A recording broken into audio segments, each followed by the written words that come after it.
Ahoy there, YouTube. It's a chilly day in Michigan because winter's back, unfortunately. Gonna knock out the steering rack on ThunderBucket finally. This has been long overdue. If you guys watch my Imaging Pass video, you'll see I did both this. And then if you happen to watch the meet and greet video at Missouri, you'll see I did this. Yeah, that's like normal tie rod end wear, right? Oh, yeah. After all that, it's really time I changed the steering rack out. I'm kind of putting this job off, mostly because I picked up another car that's actually going to be the replacement for this, and so I was kind of wanting to put it off and then make Alex do it. So this is the last video I'm probably going to make in this car, as the title says.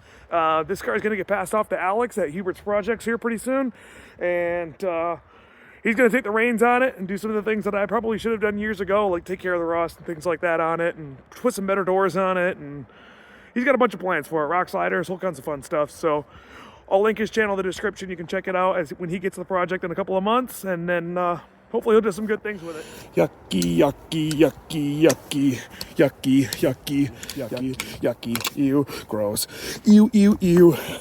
All right, got her shoved in the garage over here.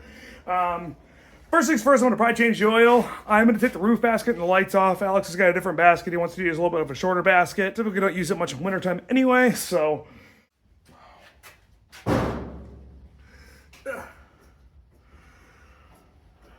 Now, these roof bars, I found these on Marketplace. These are just called rain gutter bars. These are actually for a van. Initially, I think it was for like a GM van. They were way too big, but cut them down with a cut-off wheel at the end right there. Money.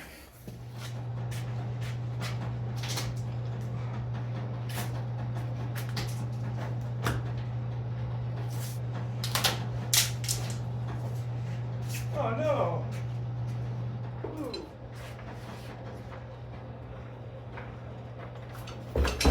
Oh. Thing isn't particularly light. Woo! Looks way different without a roof basket. That Mohawk, though. Dang. Woo! Now, I know what some of you are probably thinking. Luke, what do you mean you're getting rid of ThunderBucket? What do you mean Alex is getting ThunderBucket? What are you, an idiot? Well, yeah, a little bit, I'm not gonna lie. That oil is dirty as crap. But Alex, as you know, has been part of a lot of car rescue adventures with me, and he recently actually got his first Toyota wagon back. He sold it, unfortunately, in 2020, and during the adventure of us getting this car, actually my new car out there, the 87 DLX, the guy he sold it to offered it back to him for free. And he was like, yeah, I can do that. So we went and scooped it up, and he's going to put it back on the road. And in the meantime, well, he needs another one to drive, so that's where this comes in.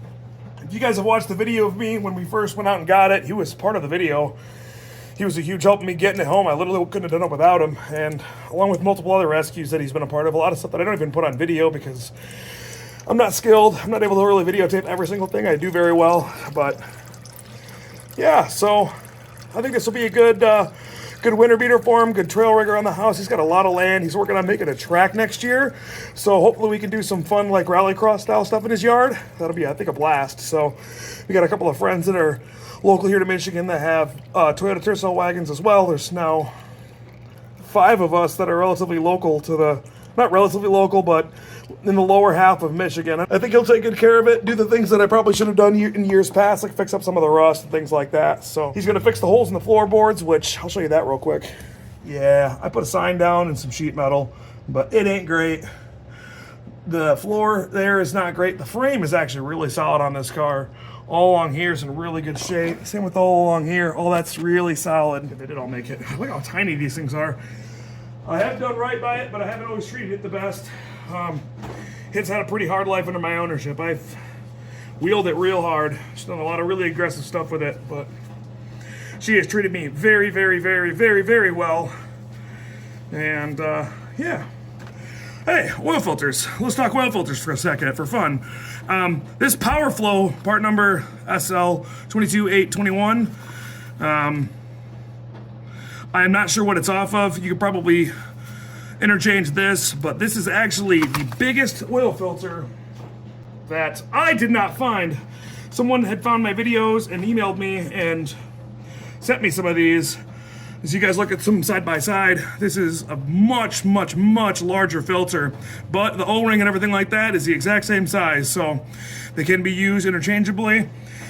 I've been using these on multiple of my cars for many miles, many months, and had no issues, but feel free to drop notes down in the word spot if there's, you know, some sort of scientific reason as to why a bigger oil filter is bad. I can't find a good reason.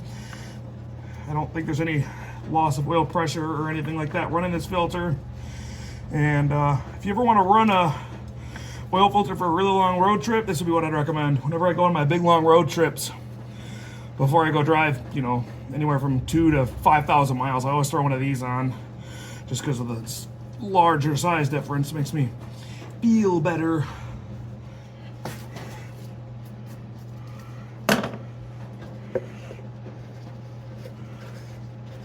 Usually I run the Rattella 1540, but apparently I bought 1030. Whatever. It was probably super cheap at Meijer. I think this was on sale for like 17 bucks a gallon recently, which is fairly cheap. As I mentioned, I am going to change the steering rack out, but I'm not going to be replacing with a power steering rack. I got 2 used manual racks right there. And I'm not really looking to drop 130 bucks on a brand new manual rack just to give this car away. So, sorry, Alex. But reason I'm not putting another power steering rack in it is because of this. This pump was howling and growling and stuff like that. You may have noticed if you watched my Silver Lake video. Actually, on my way home from the dunes that day, this pump locked up on the highway and the belt started smoking like crazy. And I cut the belt and kept going. So it's been manual steering ever since then. And, well, now it's going to be manual steering for good. So let's go ahead and get this steering rack off here first. You guys have watched me do this a few times, so I probably won't bore you to death with all the details, but...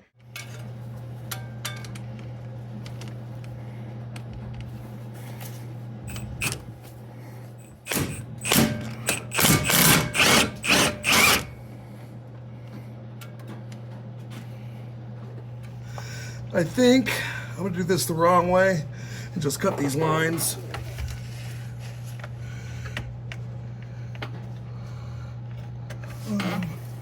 Let's go real close.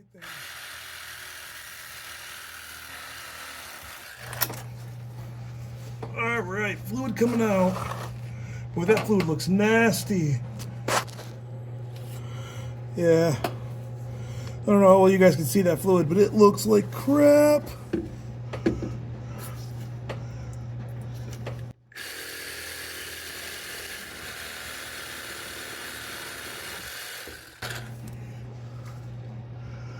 There's one line we're through.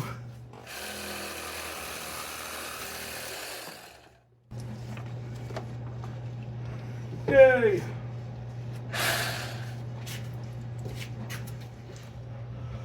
I probably should have done this before I had all the bolts loose, huh?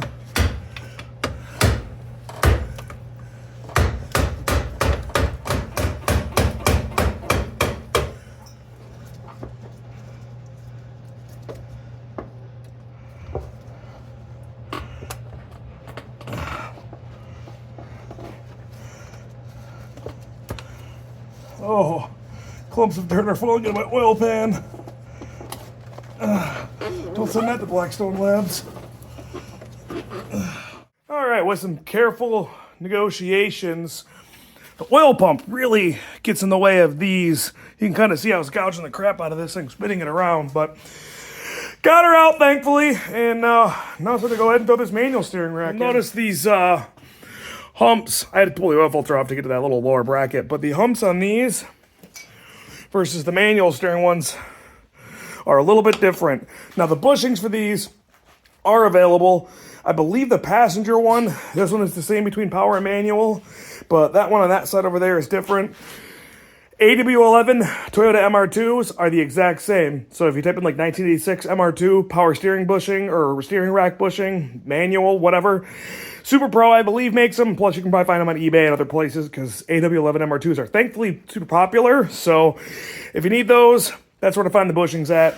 I'm going to reuse these because I'm cheap. And again, it's an off-road car. We're not really going for perfection here. No offense, Alex. You can make it perfect if you want later. But time to slide this thing in, and I'll be done.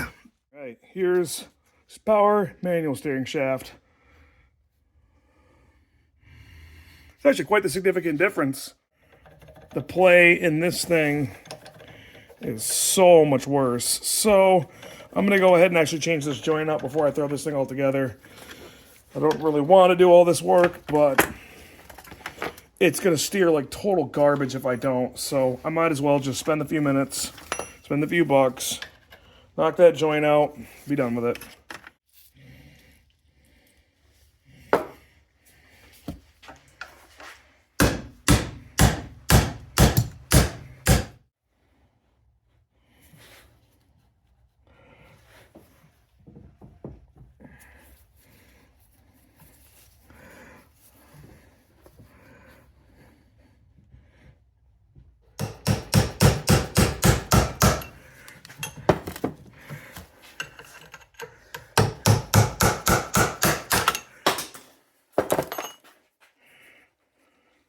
That is good news.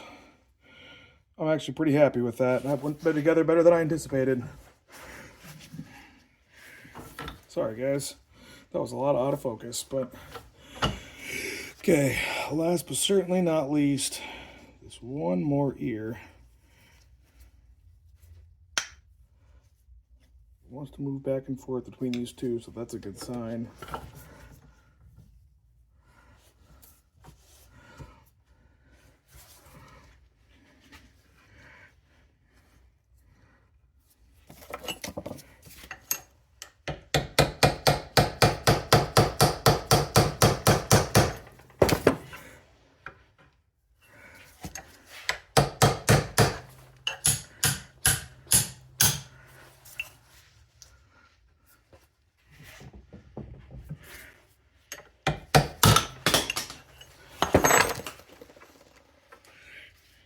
Look at that. The joint is in. Now, it is time to give it its basically once ever grease.